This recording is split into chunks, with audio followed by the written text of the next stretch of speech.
저는 그날 산을 타다가 한 남자에게 완전히 넘어갔습니다. 숨이 턱까지 차올라서 더 이상 한 발짝도 못 올라가겠더군요.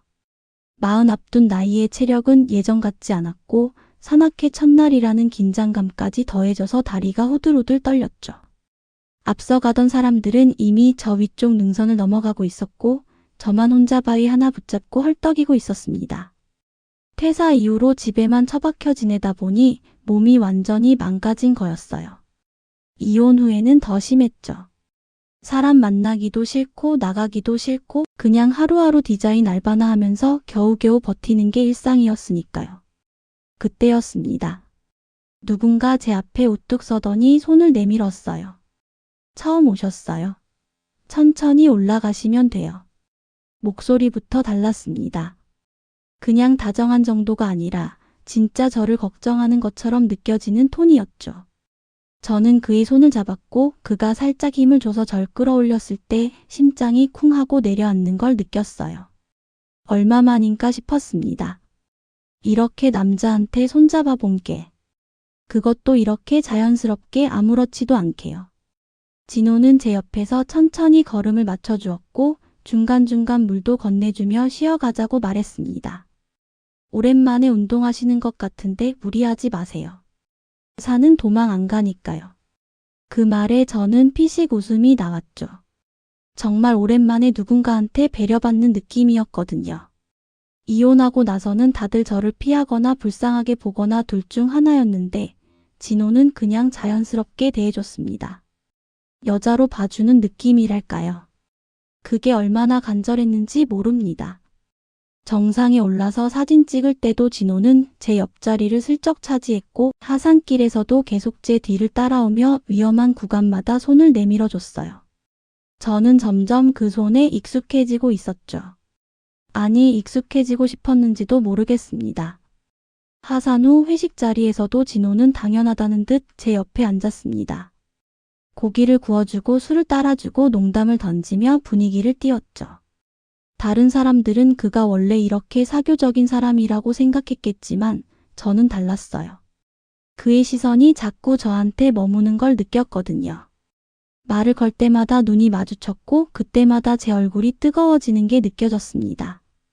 회식이 끝나고 단체 카톡방이 만들어졌습니다. 다들 오늘 수고했다며 사진을 올리고 다음 산행 일정을 얘기했죠.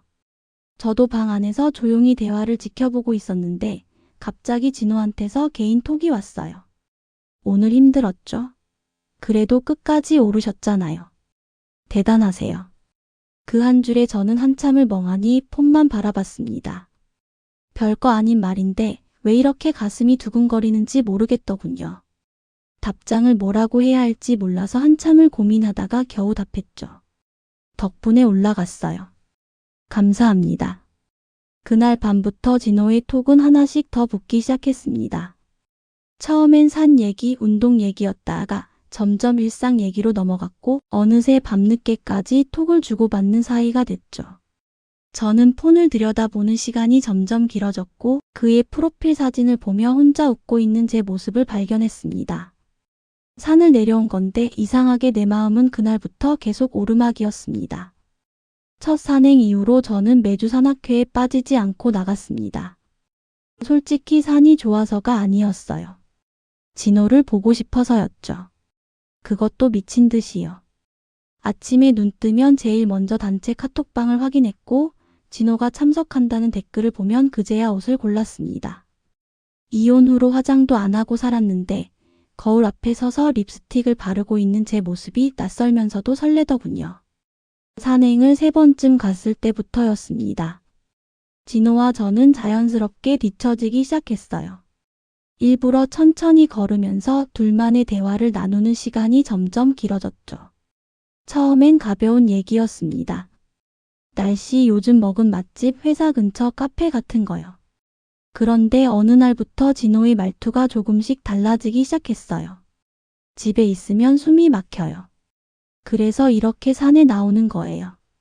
저는 그냥 맞장구만 쳤습니다. 그럴 수 있죠. 일도 바쁘실 텐데요. 진호는 한숨을 쉬며 말했어요. 일보다 집이 더 스트레스예요. 와이프랑은 대화가 안 돼요. 뭘 얘기해도 잔소리만 돌아오고요. 그때 제 가슴속에서 묘한 감정이 올라왔습니다. 동정심이랄까요? 아니면 이 사람도 나처럼 외로운 사람이구나 싶은 동질감 같은 거였죠. 저도 결혼 생활이 얼마나 힘든지 아니까요. 말이 안 통하는 사람이랑 한 집에 사는 게 얼마나 지옥인지 뼈저리게 느꼈으니까요. 힘드시겠네요. 제가 조심스럽게 말하자 진호는 저를 빤히 쳐다보며 웃었습니다. 당신은 달라요. 당신이랑 있으면 편해요. 그 말 한마디에 저는 완전히 무너졌습니다. 심장이 미친 듯이 뛰었고 얼굴이 화끈거렸죠. 진호는 제 반응을 보며 슬쩍 손을 내밀었고 저는 그 손을 잡았습니다. 등산용 장갑 너머로 느껴지는 온기가 이상하게 뜨겁게 느껴졌어요. 그렇게 우리는 점점 가까워졌습니다. 밤마다 톡이 오갔고 통화도 하기 시작했죠. 진호는 늘 밤늦게 전화를 걸어왔어요. 11시, 12시쯤이었습니다. 처음엔 10분 정도 짧게 통화했는데 점점 길어져서 1시간씩 통화하는 날도 있었죠. 그는 회사 얘기, 팀원들 얘기를 하다가 결국엔 집 얘기로 넘어갔습니다. 애가 중학생인데 나한테는 말도 안 해요. 와이프만 찾고요. 15년을 같이 살았는데 이제 남보다 못한 것 같아요. 저는 그 말들을 들으며 점점 진호가 불쌍하게 느껴졌습니다. 이 사람도 나처럼 상처받은 사람이구나. 이 사람도 외로운 사람이구나 싶었죠. 그래서 더 다정하게 대했고 더 많이 들어주려고 했어요. 그러던 어느 날이었습니다. 단체 카톡방에 사진 하나가 올라왔어요. 진호가 올린 거였습니다. 제주도 바닷가를 배경으로 찍은 가족 사진이었죠. 진호, 그의 아내 그리고 딸. 셋이 활짝 웃으며 찍은 사진이었습니다. 아내는 생각보다 예뻤고 딸아이는 아빠를 꼭 닮아서 귀여웠어요. 가족여행 다녀왔습니다. 날씨 좋네요. 진호가 올린 댓글이었습니다. 저는 그 사진을 보는 순간 머리를 얻어맞은 것처럼 멍해졌습니다. 알고는 있었어요. 진호가 결혼했다는 거. 가족이 있다는 거. 그런데 이렇게 직접 사진으로 보니까 현실감이 확 밀려오더군요. 이 사람은 유부남이고 저는 지금 유부남한테 빠져 있구나. 손이 떨렸습니다. 며칠 동안 저는 진호의 연락을 제대로 받지 못했습니다. 톡이 와도 답장을 늦게 했고 전화도 피했죠. 그런데 이상하게 마음이 더 불안해지더군요. 그 사람 생각이 더 간절해졌어요. 미친 거 아닌가 싶었습니다. 유부남이라는 걸 확실히 알았는데도 오히려 더 보고 싶어지다니요. 다음 산행날 지연 언니가 저를 슬쩍 옆으로 불렀습니다. 서연아, 너 진호 오빠랑 좀 조심해. 저는 깜짝 놀라서 언니를 봤어요. 무슨 말씀이세요? 지연 언니는 한숨을 쉬며 말했습니다. 저 오빠 여자한테 다정한 거 습관 같더라.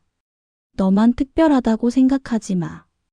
전에도 그런 식으로 다른 여자 회원이랑 가까워진 적 있어. 그 말에 저는 가슴이 철렁 내려앉았습니다. 하지만 인정하고 싶지 않았어요. 아니에요 언니, 저희는 그런 거 아니에요. 그냥 친하게 지내는 거예요. 지연 언니는 제 어깨를 툭 치며 웃었습니다. 그래, 그러길 바란다. 근데 서연아, 유부남은 진짜 조심해야 돼. 결국 상처받는 건 여자야. 저는 고개를 끄덕였지만 언니 말이 귀에 들어오지 않았습니다. 이미 제 머릿속은 진호로 가득 차 있었거든요. 그날 밤 저는 혼자 앉아서 생각했습니다. 유부남이면 어때? 나한테 진심이면 되는 거 아닌가? 결혼했다고 해서 사랑하면 안 되는 건가? 그 사람도 불행한데, 그 사람도 외로운데 왜 나는 위로해주면 안 되는 건가? 그렇게 저는 스스로를 합리화하기 시작했습니다. 아니, 합리화할 수밖에 없었어요. 이미 너무 깊이 빠져버렸으니까요. 유부남이면 어때? 나한테 진심이면 그게 더 죄인가요? 비가 억수같이 쏟아지던 토요일이었습니다. 산행은 당연히 취소됐고 단체 카톡방에는 아쉽다는 메시지들만 오가고 있었죠. 저는 집에서 멍하니 창밖만 바라보고 있었어요. 비 오는 날엔 왠지 더 외롭더군요. 그때 진호한테서 톡이 왔습니다. 혹시 시간 괜찮으세요? 잠깐 차나 한잔하고 싶은데. 심장이 쿵 떨어졌습니다. 둘이서만 만나자는 얘기였거든요. 머릿속으로는 안 된다는 걸 알았어요. 이러면 안 되는 거, 이미 선을 넘고 있다는 거. 그런데 손가락은 이미 답장을 치고 있었습니다. 좋아요. 어디로 갈까요? 우리는 역 근처 조용한 카페에서 만났습니다. 진호는 이미 와서 구석자리에 앉아 있었어요. 비에 젖은 머리카락을 손으로 쓸어 넘기는 모습이 묘하게 섹시해 보였죠. 저는 가슴이 두근거려서 제대로 걸을 수가 없었습니다. 많이 기다리셨어요? 제가 물었고 진호는 고개를 저으며 웃었습니다. 아니요. 방금 왔어요. 앉으세요. 커피를 주문하고 마주 앉았는데 이상하게 말이 안 나왔어요. 둘 다 어색한 침묵 속에서 커피만 홀짝거렸죠. 밖에서는 비가 계속 내렸고 빗소리만 귓가에 크게 들렸습니다. 진호가 먼저 입을 열었습니다. 요즘 힘들어서 미칠 것 같아요. 저는 조심스럽게 물었어요. 회사 일이요? 진호는 고개를 저었습니다. 회사는 그냥 그래요. 집이 문제죠. 집에 들어가면 숨이 막혀요. 아무 말도 하기 싫고 그냥 방에 박혀 있고 싶어요. 저는 그의 손을 보고 있었습니다. 테이블 위에 놓인 그 손이 조금씩 제 쪽으로 다가오고 있었거든요. 많이 힘드시겠네요. 진호는 쓴 웃음을 지으며 말했습니다. 서연 씨는 달라요. 집보다 당신 옆이 더 편해요. 당신이랑 있으면 숨 쉴 수 있어요. 그 말에 제 얼굴이 확 달아올랐습니다. 진호는 슬쩍 제 손을 덮었고 저는 그 손을 뿌리치지 못했어요. 아니, 뿌리치고 싶지 않았습니다. 이 온기가, 이 따뜻함이 너무 간절했거든요. 카페에서 2시간쯤 있었을까요? 비는 점점 더 세게 내렸고 우리는 나갈 타이밍을 놓쳐버렸습니다. 진호가 말했어요. 차에 있을래요? 비 좀 그치면 그때 가시고. 저는 고개를 끄덕였습니다. 위험하다는 걸 알았어요. 둘이 좁은 차 안에 있으면 안 된다는 거. 그런데 제 몸은 이미 그를 따라 일어서고 있었죠. 주차장으로 가서 진호 차에 탔습니다. 비는 차 지붕을 미친 듯이 두드렸고 창문은 금방 김이 서려서 바깥이 보이지 않았어요. 완전히 우리만의 공간이 된 거였습니다. 진호는 히터를 켰고 저는 젖은 옷깃을 매만지며 앉아 있었습니다. 그때 진호가 제 얼굴을 돌아보더니 말했어요. 서연 씨, 나 이상한 사람 같죠? 저는 고개를 저었습니다. 아니에요. 진호는 한참을 저를 바라보다가 손을 뻗어 제 머리카락을 쓸어 넘겼습니다. 그 순간 온몸에 전기가 흐르는 것 같았어요. 심장이 터질 것처럼 뛰었고 숨이 제대로 쉬어지지 않았습니다. 나 당신 좋아해요. 진호의 목소리가 떨렸습니다. 저도 떨렸어요. 온몸이 후들후들 떨렸죠. 저도요. 제가 대답하자마자 진호는 저를 끌어당겼습니다. 입술이 닿았고 저는 눈을 감았어요.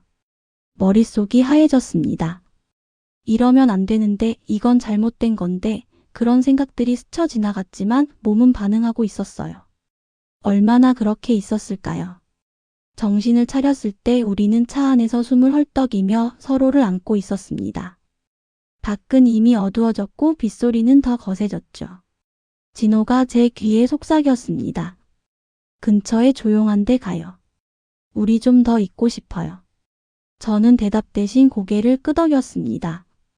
차는 어둠 속을 달렸고 얼마 안 가서 모텔 간판 불빛이 번지는 게 보였어요. 진호는 차를 세웠고 저는 핸들을 꽉 쥐고 있는 그의 손을 봤습니다. 그 손도 떨리고 있었죠. 우리는 말없이 차에서 내렸습니다. 그날 밤 이후로 모든 게 달라졌습니다.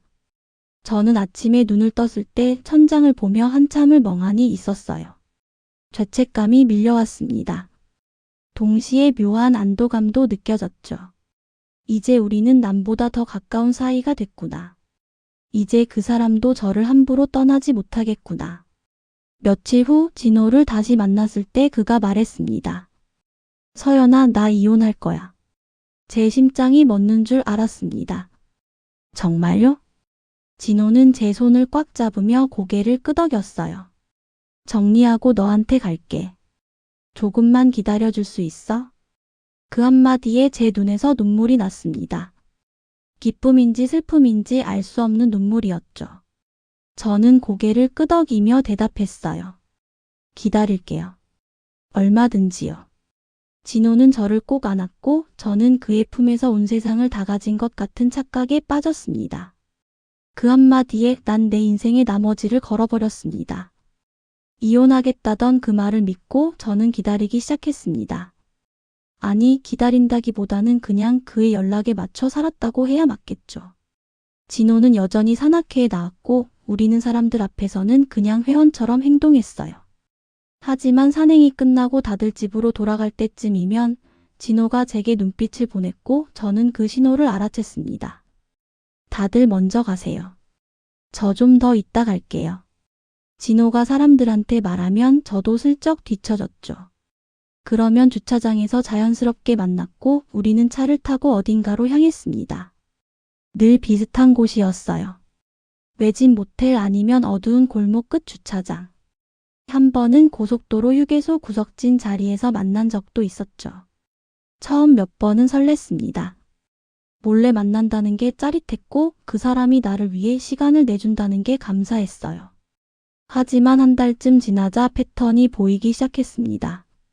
우리는 늘밤에만 만났어요. 그것도 진호가 시간이 될 때만요. 평일에도 연락은 왔습니다. 하지만 늘밤 10시 이후였죠. 지금 괜찮아? 잠깐 나올 수 있어? 그 톡을 받으면 저는 무슨 일을 하고 있든 다 내려놓고 나갔습니다. 디자인 작업 중이든 드라마를 보고 있든 샤워를 하려던 참이든 상관없었어요. 그 사람이 부르면 달려갔죠. 만나서 하는 일도 뻔했습니다. 차 안에서 잠깐 안기거나 모텔에 들어가거나. 대화는 점점 줄어들었어요. 처음엔 서로 하루 어땠는지 무슨 일 있었는지 물어봤는데 이젠 그런 것도 없었습니다. 그냥 만나면 안고 입 맞추고 옷을 벗었죠. 끝나면 진호는 시계를 봤습니다. 아, 벌써 이 시간이네. 나 들어가야 돼. 그러면 저는 황급히 옷을 입고 차에 태워달라고 했어요. 진호는 역 근처에 저를 내려주고는 다시 자기 집으로 돌아갔습니다. 남은 건 저 혼자였죠. 텅 빈 방에 돌아와서 샤워를 하고 누우면 천장만 빤히 쳐다보게 됐어요. 낮에는 연락이 거의 없었습니다. 가끔 톡을 보내도 답장은 한참 뒤에 왔고 그마저도 짧았죠. 회의 중이야. 나중에 통화할게. 바빠서 미치겠어. 밤에 연락할게. 저는 하루 종일 폰만 들여다봤습니다. 알림이 뜨면 심장이 뛰었고 진호 이름이 아니면 실망했어요. 일도 제대로 안 됐습니다. 디자인 시안을 만들다가도 자꾸 폰을 확인했고 클라이언트 미팅도 대충 넘어갔죠. 온 신경이 그 사람한테 가 있었으니까요. 2달쯤 지났을 때였습니다. 어느 목요일 밤 진호한테서 톡이 왔어요. 지금 시간 돼? 30분만 볼 수 있을 것 같아. 30분이라니. 저는 그 말에 가슴이 철렁했습니다. 30분이면 뭘 한다는 건가요? 차 안에서 급하게 안기고 헤어지자는 건가요? 그런데도 저는 대답했어요. 응. 어디로 갈까? 우리는 역 뒤쪽 어두운 골목에서 만났습니다. 진호는 차 시동도 끄지 않은 채 저를 끌어안았고 급하게 입을 맞췄죠. 숨도 제대로 쉴 수 없을 만큼 빠르게 모든 게 진행됐어요. 끝나고 나서 진호는 시계를 보더니 말했습니다. 미안해. 오늘 와이프가 일찍 들어오래. 나 진짜 가야 돼. 저는 옷을 추스르며 고개를 끄덕였습니다. 아무 말도 할 수 없었어요. 목구멍까지 뭔가 차올랐지만 꾹 눌러 삼켰죠. 집에 돌아와서 거울을 봤습니다. 머리는 헝클어졌고 입술은 부어 있었어요. 목에는 키스 자국이 남아 있었고요. 저는 거울 속 제 모습을 보며 생각했습니다. 왜 우린 늘 이런 데서만 만나지? 왜 우린 밤에만 급하게 숨어서만 만나는 걸까? 다음 산행날 지연 언니가 커피를 건네며 물었습니다. 서연아, 요즘 안색이 왜 그래? 많이 피곤해 보여. 저는 괜찮다고 웃어 넘겼어요. 일이 좀 많아서요. 지연 언니는 저를 빤히 보더니 한숨을 쉬었습니다. 야, 솔직하게 물어볼게. 너 진호 오빠랑 만나고 있지? 제 얼굴이 확 굳었습니다. 언니는 제 표정을 보고는 고개를 저었어요. 에휴, 그럴 줄 알았다. 서연아, 정신 차려. 정말 너한테 올 사람이라면 너를 낮에도 보고 싶어 할걸? 떳떳하게 밥도 먹고 영화도 보고 싶어 하지 않겠어? 그 말에 제 가슴이 철렁 내려앉았습니다. 언니 말이 맞았거든요. 진호는 저랑 밥 한 번 제대로 먹어본 적이 없었어요. 영화관은커녕 제대로 된 카페도 안 갔죠. 늘 어둡고 후미진 곳에서만 만났습니다. 언니, 그 사람 이혼한대요. 저한테 온대요. 제가 떨리는 목소리로 말하자 지연 언니는 쓴웃음을 지었습니다. 그래? 근데 서연아, 이혼 서류는 떼어봤어. 변호사는 만나봤대? 아니면 최소한 집에서 나오기라도 했어? 저는 아무 대답도 못했습니다. 그런 건 하나도 없었거든요. 진호는 여전히 집에서 살고 있었고 여전히 가족 단톡방에서 대화하고 있었어요. 제가 아는 건 그의 말뿐이었죠. 지연 언니가 제 어깨를 툭 쳤습니다. 서연아, 내 말 명심해. 남자가 진심으로 여자한테 올 거면 말이 아니라 행동부터 보여줘. 서류든 짐이든 뭐든 눈에 보이는 걸 먼저 내놓는단 말이야. 저는 애써 웃으며 대답했어요. 알았어요, 언니. 걱정 마세요. 하지만 언니 말은 제 가슴 깊숙이 박혀서 내려가지 않았습니다. 그날 밤 진호한테서 또 톡이 왔어요. 오늘 밤 11시쯤 나올 수 있어? 저는 폰을 들고 한참을 멍하니 있었습니다. 그러다 답장을 보냈죠. 응. 결국 저는 또 나갔습니다. 밤 11시 어두운 골목 모퉁이에서 그를 기다렸어요. 차가 오는 게 보였고 저는 자동으로 차에 올라탔습니다. 진호는 저를 보자마자 끌어안았고 저는 그의 품에 안겼죠. 하지만 이상하게 그날은 마음이 따뜻해지지 않았습니다. 그저 차갑고 텅 빈 느낌만 들었어요. 석 달째 접어들었을 때 저는 더 이상 참을 수가 없었습니다. 매일 밤 연락만 기다리고 급하게 만나서 급하게 헤어지는 게 지겹더군요. 아니, 솔직히 말하면 무서웠어요. 이렇게 흘러가다가 결국 아무것도 남지 않는 거 아닌가 하는 두려움이 밀려왔죠. 진호는 여전히 이혼하겠다고 했지만 눈에 보이는 건 아무것도 없었거든요. 어느 금요일 밤 우리는 익숙한 모텔 방에 누워 있었습니다. 진호는 핸드폰을 보고 있었고 저는 천장을 빤히 쳐다보고 있었죠.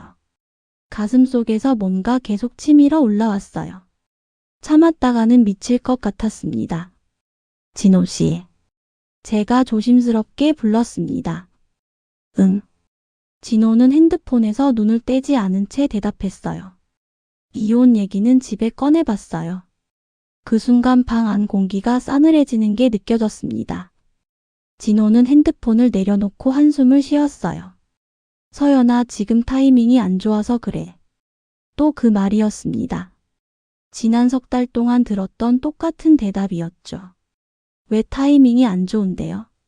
제가 다시 물었고 진호는 짜증 섞인 표정으로 몸을 일으켰습니다. 회사에서 지금 구조조정 얘기가 나오고 있어. 이런 때 집안 분위기 흔들면 안 되잖아. 저는 이불을 끌어안으며 말했어요. 그럼 언제쯤 가능할 것 같아요? 진호는 담배를 꺼내 입에 물었습니다. 방 안에서는 금연인데도요. 모르겠어. 좀 더 지켜봐야지. 그리고 애가 지금 고등학교 입시 준비 중이거든. 이런 때 엄마 아빠 이혼한다고 하면 얼마나 충격받겠어. 또 핑계였습니다. 회사 아이 그 다음엔 뭐가 나올까요? 저는 목소리를 높였어요. 그럼 입시 끝나면 되는 거예요. 구조조정 지나가면 되는 거고요. 진호는 담배를 다시 내려놓으며 저를 똑바로 쳐다봤습니다. 왜 이래? 갑자기 왜 이렇게 다그쳐? 제 손이 떨렸습니다. 화가 났어요. 미친 듯이 화가 났죠. 다그치는 게 아니라 궁금한 거예요. 도대체 언제쯤 우리가 제대로 된 관계가 되는 건지, 언제까지 이렇게 몰래 만나야 하는 건지요. 진호는 머리를 쥐어뜯으며 일어났습니다. 서연아, 나도 힘들어. 회사에서도 스트레스 받고 집에서도 눈치 보이고 너까지 이러면 나 진짜 미쳐버릴 것 같아. 그 말에 제 가슴이 철렁했습니다. 너까지 이러면이라니. 저도 그 사람한테 스트레스였구나. 부담이었구나. 그럼 최소한요. 저는 떨리는 목소리로 다시 물었어요. 이혼 준비는 하고 있어요. 변호사 알아봤어요. 집 나올 생각은 해봤고요. 진호는 바지를 입으며 대답했습니다. 그런 거 알아볼 시간이 어디 있어. 매일 야근에 주말엔 아이 학원 상담에 부모님 병원까지 모셔야 되는데. 저는 그 말을 듣는 순간 확실히 알았습니다. 이 사람은 이혼할 생각이 없구나. 아니, 할 용기가 없구나. 그럼 대체 언제요? 정확하게 말해줘요. 언제쯤이면 저한테 올 건데요. 목소리가 점점 커졌습니다. 진호는 셔츠 단추를 채우며 날카롭게 쏘아붙였어요. 너는 왜 맨날 그런 것만 확인하려고 해? 우리 관계 믿을 수는 없어? 내가 거짓말한다고 생각해. 그 말에 저는 웃음이 나왔습니다. 비웃음이었죠. 믿으라고요? 뭘 믿어요? 당신은 여전히 집에서 살고 여전히 가족이랑 밥 먹고 여전히 아빠 노릇하고 있잖아요. 변한 게 뭐가 있는데요? 진호는 넥타이를 매며 차갑게 말했습니다. 그럼 헤어지자는 거야. 나보고 당장 집 나가라는 거야. 제가 대답했어요. 아니요. 그냥 증거를 보여달라는 거예요. 말만 하지 말고 뭐라도 행동으로 보여달라고요. 진호는 한참을 저를 노려보다가 지갑을 집어들었습니다. 나 먼저 갈게. 오늘 너무 늦었어. 그리고는 문을 박차고 나가버렸습니다. 남은 건 저 혼자였죠. 텅 빈 모텔방에 혼자 앉아서 저는 한참을 울었어요. 소리 내서 울었습니다. 왜 이렇게 됐는지, 왜 이렇게 초라해졌는지 모르겠더군요. 핸드폰을 봤습니다. 새벽 1시였어요. 이 시간에 혼자 모텔방에 남겨진 제 모습이 너무 비참했습니다. 저는 옷을 주워 입고 방을 나왔어요. 집으로 돌아오는 택시 안에서 저는 창밖만 멍하니 쳐다봤습니다. 거리에는 불빛들이 번지고 있었고 사람들은 저마다의 집으로 돌아가고 있었죠. 진호도 지금쯤 자기 집에 도착했을 거예요. 아내가 있고 딸이 있는 그 집으로요. 택시기사님이 물었습니다. 손님 많이 힘드세요? 저는 고개를 저었습니다. 아니요, 괜찮아요. 하지만 괜찮지 않았어요. 전혀요. 집에 들어와서 샤워를 했습니다. 뜨거운 물을 한참 맞으며 서 있었죠. 그러다 거울을 봤어요. 목에 남은 키스 자국 부은 눈 축 처진 어깨. 이게 과연 사랑받는 여자의 모습일까 싶었습니다. 나만 자꾸 미래를 묻고 그는 자꾸 오늘 밤만 얘기했습니다. 나는 인생을 걸었는데 그 사람은 한 번도 뭘 꺼낸 적이 없었어요. 입으로만 이혼, 입으로만 사랑, 입으로만 기다려달라고 했을 뿐이죠. 침대에 누워서 천장을 보며 생각했습니다. 정말 나한테 올 사람이라면 잠자리 말고 서류부터 꺼냈겠죠. 그 싸움 이후로 일주일 동안 진호한테서 연락이 없었습니다. 저도 먼저 연락하지 않았어요. 자존심이 상했거든요. 아니, 솔직히 말하면 무서웠습니다. 제가 너무 많이 요구했나, 제가 너무 욕심 부렸나 하는 생각이 들었죠. 그러면서도 한편으로는 화가 났어요. 왜 내가 미안해야 하는데? 당연한 걸 물어본 건데 왜 제가 눈치를 봐야 하는 거죠? 일주일째 되던 날 단체 카톡방에 공지가 올라왔습니다. 이번 주 토요일 가족 동반 산행합니다. 다들 가족분들 모시고 오세요.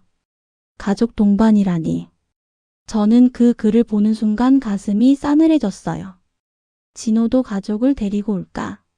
아니겠지. 설마 나한테 이혼하겠다던 사람이 가족을 데리고 오진 않겠지. 토요일 아침 저는 산악회에 나갔습니다. 혼자였죠.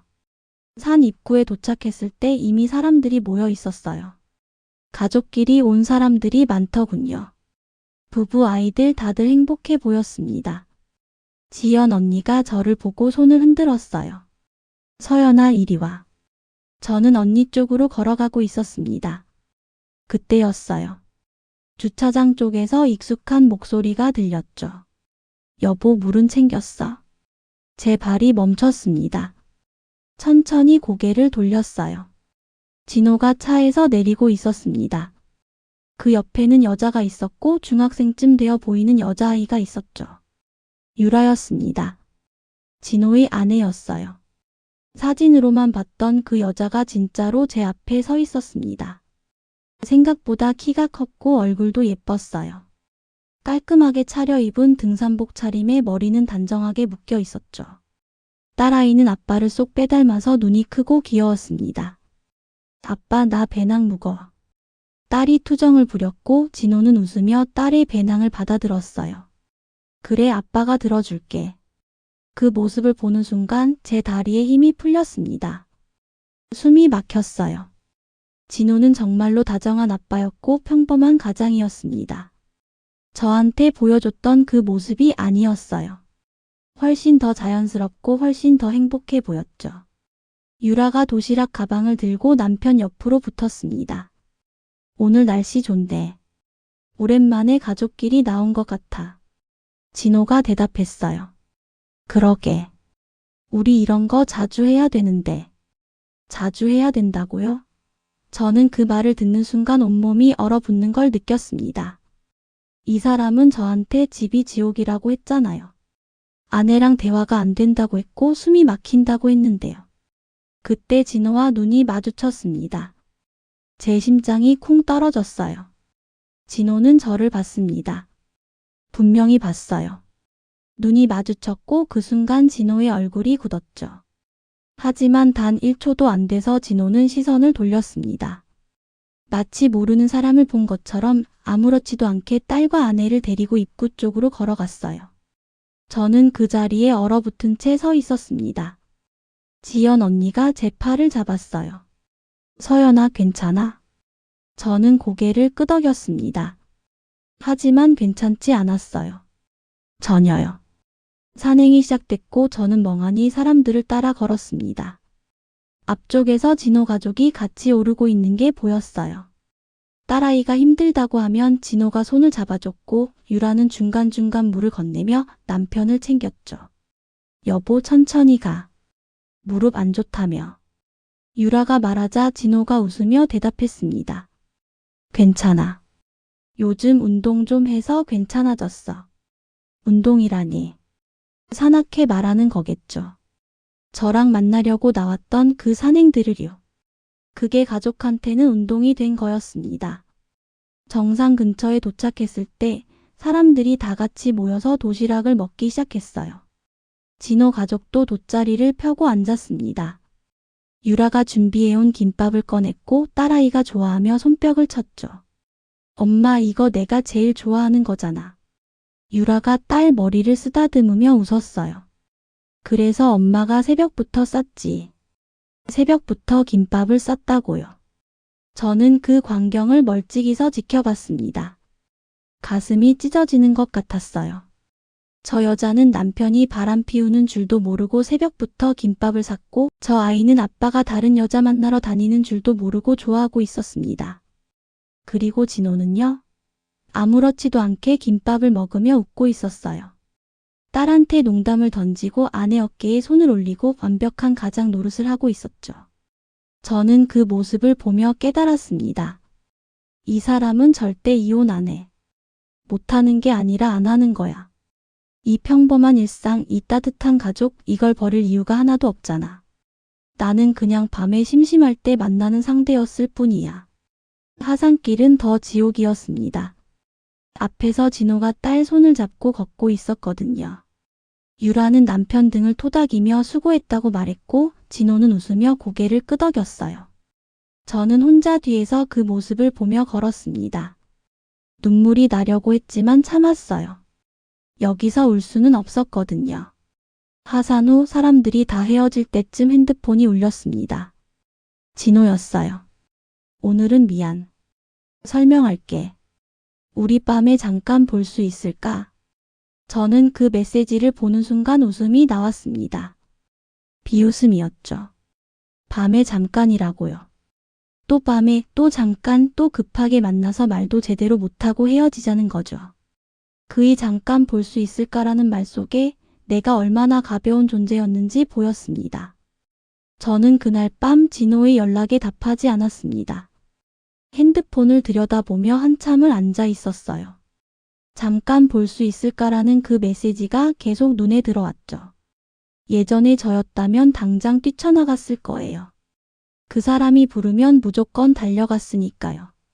하지만 그날은 달랐습니다. 오늘 본 게 너무 선명했거든요.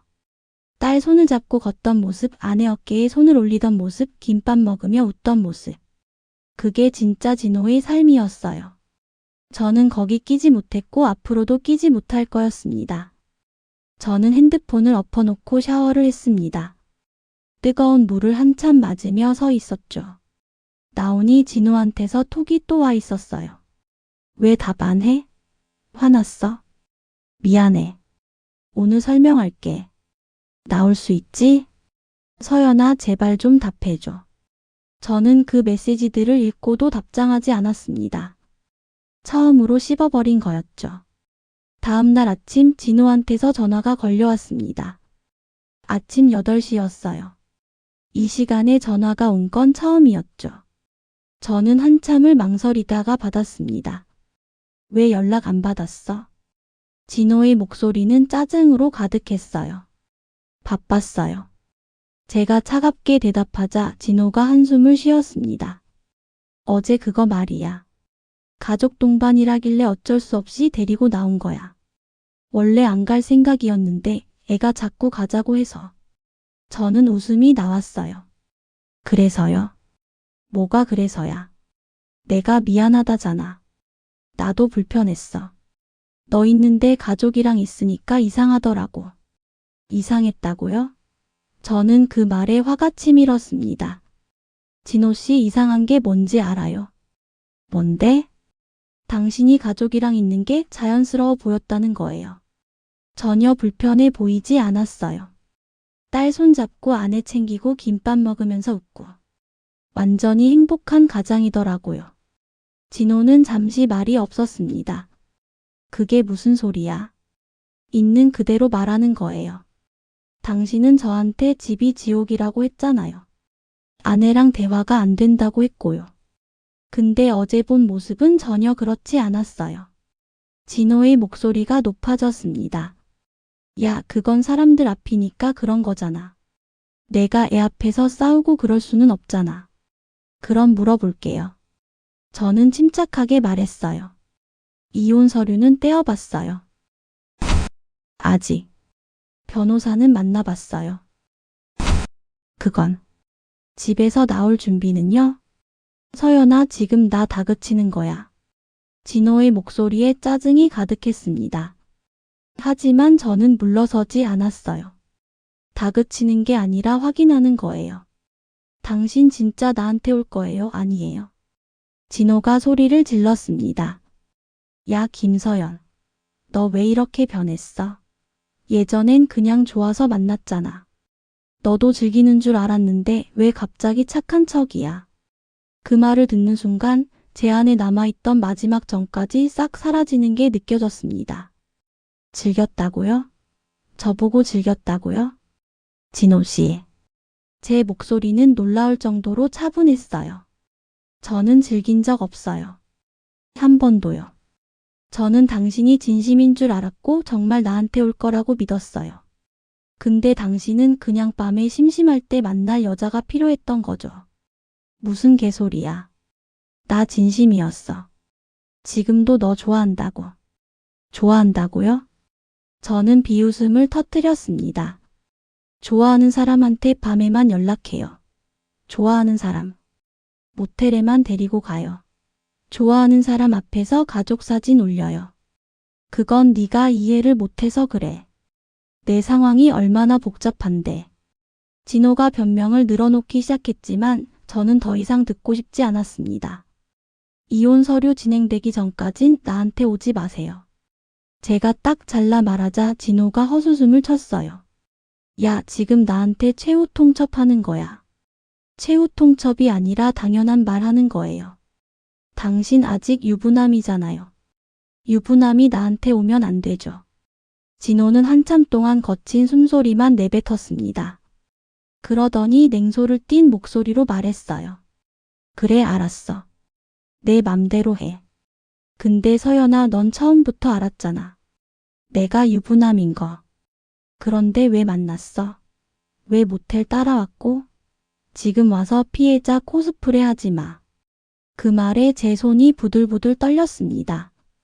맞는 말이었거든요. 저도 알고 시작했어요.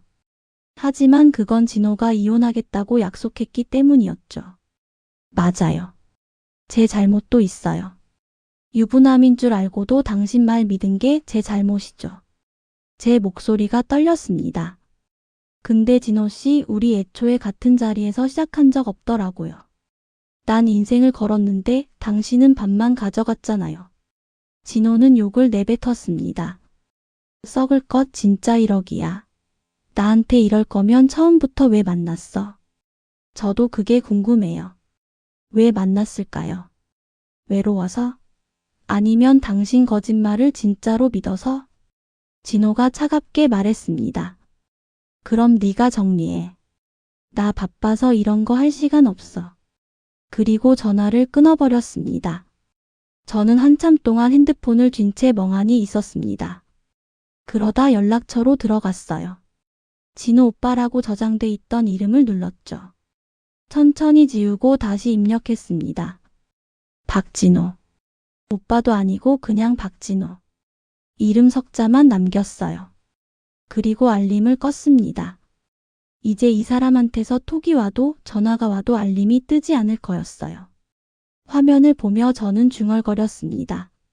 이제 끝이네. 눈물이 날 줄 알았는데 이상하게 시원했습니다. 뭔가 무거운 짐을 내려놓은 것 같았죠. 석 달이 흘렀습니다. 진호한테서 한동안 연락이 왔었어요. 처음 일주일은 하루에 10통씩 전화가 왔고 톡도 수십 개씩 쌓였죠. 하지만 알림을 꺼놨기 때문에 저는 몰랐습니다. 아니, 알고 싶지 않았어요. 한 달쯤 지나자 연락이 뚝 끊겼고 그 이후로는 완전히 조용해졌습니다. 산악회도 나가지 않았어요. 지연 언니가 몇 번 연락했지만 저는 요즘 바빠서 못 나간다고 둘러댔죠. 사실은 진호 얼굴을 보기 싫었던 겁니다. 그렇게 석 달을 보내고 나니 이상하게 마음이 가벼워지더군요. 아침에 일어났을 때 제일 먼저 핸드폰을 찾지 않게 됐고 밤에 연락 기다리느라 잠 못 이루는 일도 없어졌어요. 디자인 일도 다시 제대로 하기 시작했죠. 클라이언트들이 좋아했습니다. 퀄리티가 확 올라갔다면서요. 어느 토요일 아침 저는 문득 산에 가고 싶어졌습니다. 진호 때문이 아니라 그냥 산이 그리웠어요. 맑은 공기, 나무 냄새, 정상에서 보는 풍경. 그게 보고 싶더군요. 저는 혼자 등산복을 챙겨 입고 집을 나섰습니다.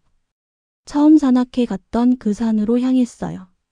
똑같은 입구, 똑같은 등산로였죠. 혼자 걷기 시작했습니다. 예전에 진호가 손 내밀어줬던 그 바위길을 지나쳤어요. 이번엔 혼자 올라갔죠. 생각보다 어렵지 않았습니다. 천천히 내 페이스대로 가니까 숨도 덜 찼고 다리도 덜 아팠어요. 중간쯤 올라갔을 때 벤치에 앉아서 물을 마셨습니다. 옆자리는 텅 비어 있었어요. 예전 같았으면 진호가 앉아서 물을 건네주고 어깨를 토닥여줬겠죠. 하지만 지금은 아무도 없었습니다. 근데 이상하게 외롭지 않더군요. 오히려 편했어요. 눈치 볼 필요도 없고 누군가 기다릴 필요도 없고 그냥 저 혼자 제 시간대로 쉬다 가면 되니까요. 정상까지 올라가는데 1시간 반 정도 걸렸습니다. 도착했을 때 햇살이 따뜻하게 비추고 있었어요.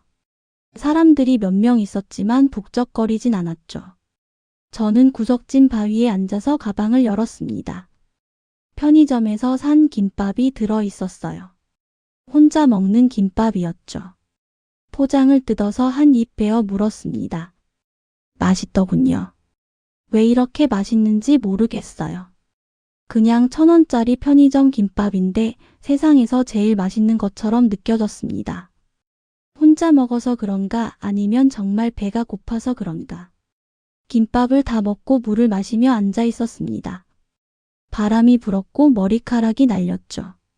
저는 눈을 감고 그 바람을 느꼈어요. 이제 누가 나한테 온다, 떠난다 그런 말보다 내가 나한테 오는 게 먼저야. 혼자 중얼거렸습니다. 진호는 끝내 오지 않았어요.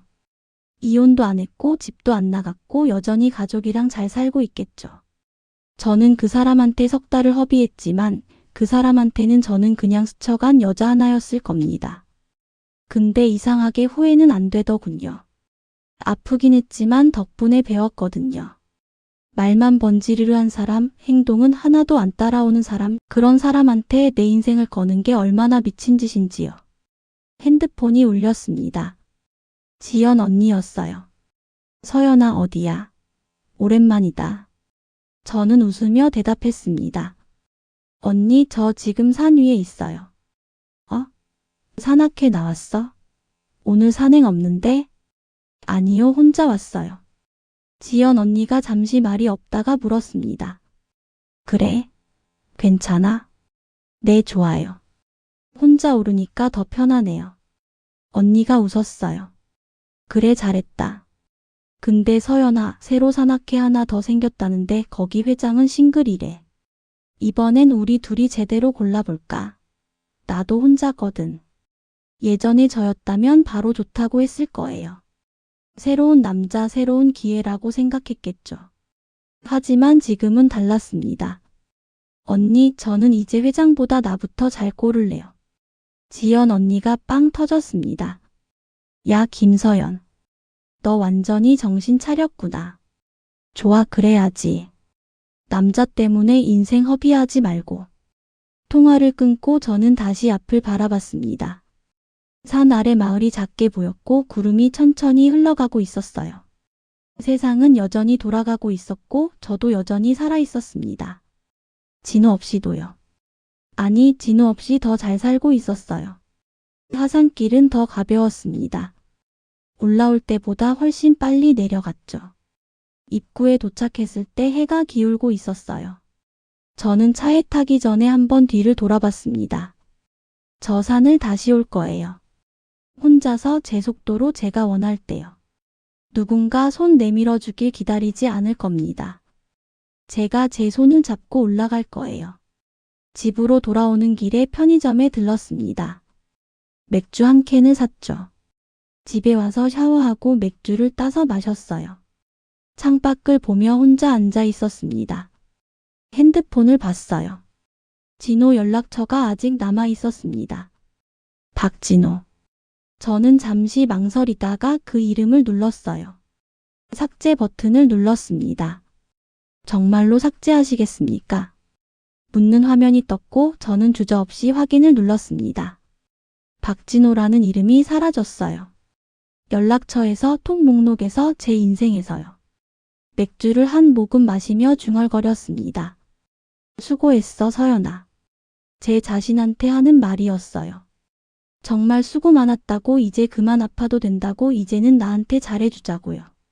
이혼하고 나한테 온다던 남자는 결국 오지 않았지만 그 덕분에 난 나에게 돌아왔습니다.